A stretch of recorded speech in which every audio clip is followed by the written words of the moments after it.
Hello बच्चों, स्वागत है आपका अपने चैनल V4U में। तो बहुत सारे बच्चे 10th के एंड 12th के हमें कमेंट करके बोल रहे हैं कि दीदी आप एक वीडियो बनाइए जिसमें कि आप रीचेकिंग के बारे में फुल डिटेल में डिस्कस कीजिए कि इसका प्रोसीजर क्या होता है, हम कैसे इसके लिए अप्लाई कर सकते हैं, अगर हमने अप्लाई किया तो क्या क्या ध्यान में रख कर CBSE हमारे पेपर को रीचेक करेगी, और वो रीचेक करेगी तो हमें क्या क्या उससे नुकसान है, उससे क्या क्या हमें फ़ायदे हैं। ये सारी चीज़ें बच्चे मुझे कमेंट में बहुत ज़्यादा पूछ रहे हैं, तो मैंने सोचा चलो इस पर एक वीडियो बना देते हैं, एक सेपरेट वीडियो जिसमें कि हम सारी चीज़ें एकदम डिटेल में डिस्कस कर लेते हैं।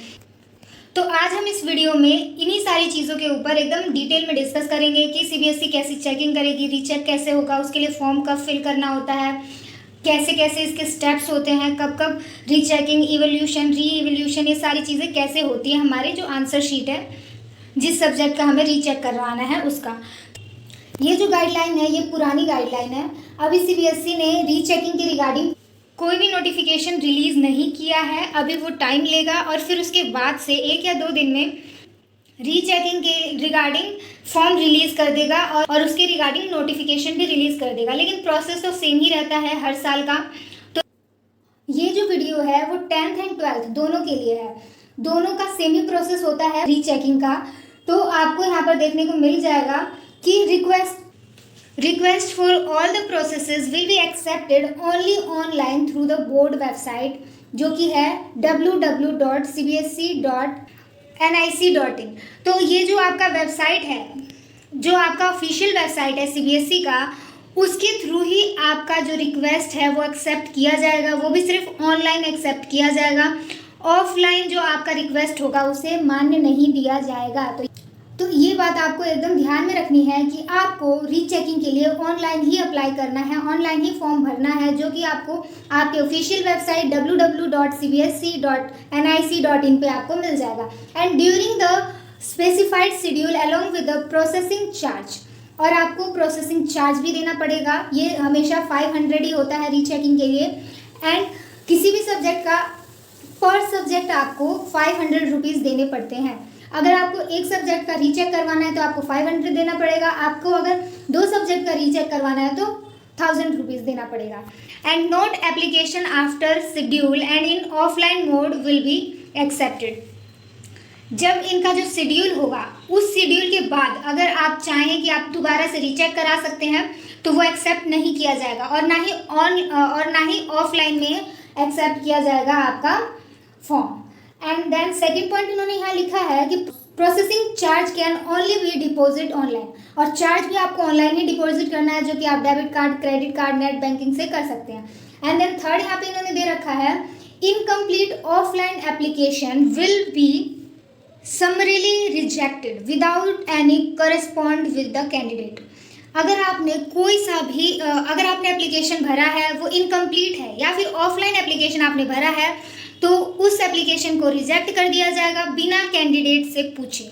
ठीक है, ओनली 1 एप्लीकेशन पर कैंडिडेट पर स्टेप विल बी एक्सेप्टेड। एक एप्लीकेशन पर कैंडिडेट एक्सेप्ट किया जाएगा, एक से ज़्यादा अगर जो आपने एप्लीकेशन दिया है तो उसको रिजेक्ट कर दिया जाएगा। और ये प्रोसेस आपको पता ही है कि ऑनलाइन ही होता है। Then candidate must decide in advance whether he and she has to apply for 1 subject और मल्टीपल सब्जेक्ट। आपको ये डिसाइड करना है कि क्या आप एक सब्जेक्ट के लिए रीचेक कराना चाहते हैं या मल्टीपल सब्जेक्ट के लिए। उन सारे सब्जेक्ट्स के लिए आपको एक ही एप्लीकेशन फॉर्म देना है, और उसके अंदर आप ये सारी चीज़ें मेंशन कर सकते हैं। तो जब एप्लीकेशन फॉर्म एक बार रिलीज़ होता है तब हम आपको इसके ऊपर भी एक सेपरेट वीडियो बनाकर बताएंगे कि किस तरीके से फॉर्म फिल करना है। तो अभी तो फॉर्म रिलीज़ नहीं हुआ है, रिलीज़ होते ही हम आपको नोटिफाई करेंगे, बताएंगे।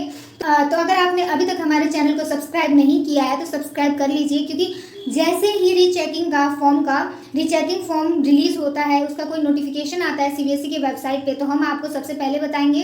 तो सबसे पहले इस जानकारी को जानने के लिए आप हमारे चैनल को सब्सक्राइब कर लीजिए। एंड यहाँ पे जो 5th है, board will not responsible for any loss and damage और any inconvenience cause to the candidate consequent of revision of marks and delay in communication and for reason beyond control. अगर candidate के जो marks हैं वो late आ रहे हैं, delay हो जा रहा है कम्युनिकेशन, या फिर इसी टाइप के कोई से भी रीज़न है, उसके लिए बोर्ड रिस्पॉन्सिबल नहीं है। यहाँ पर इन्होंने साफ साफ लिख दिया है। एंड 6th इन्होंने लिखा है कि decrease 1 marks shall be affect, अगर जो 1 मार्क्स भी आपका डिक्रीज हो जाता है तो आपके रिजल्ट को वो अफेक्ट कर सकता है। तो अगर आप पूरे कॉन्फिडेंट हैं कि हाँ इस सब्जेक्ट में आपके मार्क्स इतने आने चाहिए और कम आए हैं, तभी आप अप्लाई करें, नहीं तो आपके मार्क्स कम भी किए जा सकते हैं। यहाँ पर इन्होंने साफ साफ लिखा है। कई सारे यूट्यूबर हैं जो बता रहे हैं कि नहीं मार्क्स तो पक्का बढ़ेंगे ही बढ़ेंगे, तो वो फेक बता रहे हैं, क्योंकि अगर जो मार्क्स बढ़ने हैं, आपने उस क्वेश्चन में कम लिखा है और उस हिसाब से आपको नंबर मिल चुका है, लेकिन फिर भी अगर आप री अप्लाई करते हैं तो मार्क्स तो बढ़ेंगे नहीं। कई सारे फेक यूट्यूबर हैं जो बच्चों को फेक इन्फॉर्मेशन प्रोवाइड करा रहे हैं। वो कह रहे हैं कि आप अप्लाई कर दीजिए और फिर उसके बाद आपके मार्क्स इंक्रीज़ होंगे ही होंगे। ज़रूरी नहीं है कि इंक्रीज़ होंगे ही होंगे, क्योंकि यहाँ भी आप देख सकते हैं ये एकदम ही सीबीएसई का ही नोटिफिकेशन है। तो यहाँ से आप देख सकते हैं कि सीबीएसई ने क्लियरली लिखा है कि अगर जो उस क्वेश्चन में अगर जो सब्जेक्ट का रीचेकिंग होता है और उसमें अगर चेकिंग में मार्क्स इंक्रीज़ होता है तो भी आपको एक्सेप्ट करना पड़ेगा, और अगर जो डिक्रीज़ होता है तो भी आपको एक्सेप्ट करना पड़ेगा। ज़रूरी नहीं है कि मार्क्स बढ़े ही बढ़े, डिक्रीज भी हो सकते हैं। यहाँ आप देख सकते हैं 7th point, in case where there is change in marks increase और decrease such candidate shall be have to surrender the marksheet. अगर आपके मार्क्स बढ़ते हैं या घटते हैं तो आपको वो मार्क्स मानना पड़ेगा। Thereafter they shall be issue a marksheet, और उसके बाद आपको मार्कशीट इशू कर दिया जाएगा। Outcome of the verification and re evaluation will be the final, और उसके बाद जो आउटकम आएगा, जो वेरीफाई होने के बाद, री एवेल्यूशन के बाद जो भी आउटकम आएगा उसको आपको एक्सेप्ट करना पड़ेगा, वो फाइनल होगा। तो अगर जो आपको पता है कि हाँ मेरा इस क्वेश्चन में, इस सब्जेक्ट में मेरे इतने मार्क्स बनते हैं और कम आए हैं, तभी आप री अप्लाई कीजिए रीचेकिंग के लिए। और अगर जो आपको पता है कि हाँ मैंने जैसा लिखा था उसी के हिसाब से मुझे नंबर मिला है, तो आप री अप्लाई मत कीजिए। हो सकता है कि आपके मार्क्स डिडक्ट भी हो जाएं। ये किसी भी यूट्यूबर ने नहीं बताया, सारे यूट्यूबर्स यही कह रहे हैं कि आप अप्लाई कर दीजिए, आप अप्लाई कर दीजिए रीचेकिंग के लिए। लेकिन अगर जो आपके मार्क्स कम आ जाते हैं तो वो क्या कर सकते हैं उसके लिए, अगर जो आपके मार्क्स और डिडक्ट हो गए तो इसीलिए आपको एकदम सोच समझकर खुद से फैसला लेना है कि क्या मेरे इस सब्जेक्ट में इतने मार्क्स और बढ़ने चाहिए, क्या मैंने इस लेवल का लिखा है कि मेरे और मार्क्स आने चाहिए। अगर हाँ, तभी आप रीचेकिंग के लिए अप्लाई कीजिए। अगर नहीं, अगर आपको पता है कि मैंने जैसा लिखा था उसी हिसाब से मुझे मार्क्स मिला है, तो आप रीचेकिंग के लिए अप्लाई मत कीजिए। एंड यहाँ पर आप देख सकते हैं ये 8th है, in case status of any candidate change to compartment after verification and re-evaluation, candidate need to apply separately for appearing in compartment examination। यहाँ आप 8 पॉइंट में देख भी सकते हैं कि अगर रीचेकिंग के बाद आप एक सब्जेक्ट में पास हो गए हैं और रीचेकिंग के बाद आपका उस सब्जेक्ट में कंपार्टमेंट आ जाता है, आपके मार्क्स कम हो जाते हैं और कंपार्टमेंट आ जाता है, तो उसको वो री एवेल्यूशन मानेगा और वेरीफाई करेगा। एंड देन कैंडिडेट को कंपार्टमेंट एग्जामिनेशन के लिए अपीयर होना पड़ेगा, उसको कंपार्टमेंट एग्जामिनेशन देना पड़ेगा। एंड देन यहाँ पर आप देख सकते हैं 9th है, processing charge are non refundable. जो प्रोसेसिंग चार्ज है इसके लिए जितना, जैसे कि 500 रुपीज़ आपके होते हैं रीचेकिंग के लिए, तो वो रिफ़ंड नहीं होगा। देखिए बहुत सारे यूट्यूबर हैं जो फेक वीडियोस बनाकर बच्चों को गुमराह करते रहते हैं कि आप रीचेकिंग के लिए अप्लाई कीजिए, आपके मार्क्स बढ़ेंगे ही बढ़ेंगे। तो आप कुछ भी कहिए, लेकिन जो रियल चीज़ है, जो रियल बात है, वो सारी चीज़ें आपको हमारे चैनल में देखने को मिलेगा। आप यहाँ देख सकते हैं कि जो सीबीएसई की रियल गाइडलाइंस है वही हम आपको बता रहे हैं, इसमें कुछ भी फेक नहीं है। और जो यूट्यूबर्स ये कहते हैं कि आप अप्लाई कर दीजिए, मार्क्स बढ़ेंगे ही बढ़ेंगे, तो कोई डेफिनेट नहीं है कि आपके मार्क्स बढ़ेंगे ही बढ़ेंगे। आप यहाँ पर देख सकते हैं कि साफ साफ सीबीएसई ने क्या लिखा है कि मार्क्स इंक्रीज भी हो सकते हैं, डिक्रीज भी हो सकते हैं और कंपार्टमेंट भी आ सकती है। तो आप खुद से सोच समझ कर ही आप रीचेकिंग के लिए अप्लाई करना। एंड देन यहाँ पर वेरिफिकेशन। अब हम सारे स्टेप्स देख लेते हैं कि कौन से स्टेप के लिए वो कितना चार्ज करेगा, कैसे क्या करना है, वो सारी चीज़ें अब हम देख लेते हैं। तो जो आपको रीचेकिंग के लिए अप्लाई करना होता है उसमें 3 प्रोसेस होते हैं, 3 स्टेप्स में आपको रीचेकिंग के लिए अप्लाई करना होता है, जिसमें कि फर्स्ट है वेरिफिकेशन ऑफ मार्क्स का वेरिफिकेशन।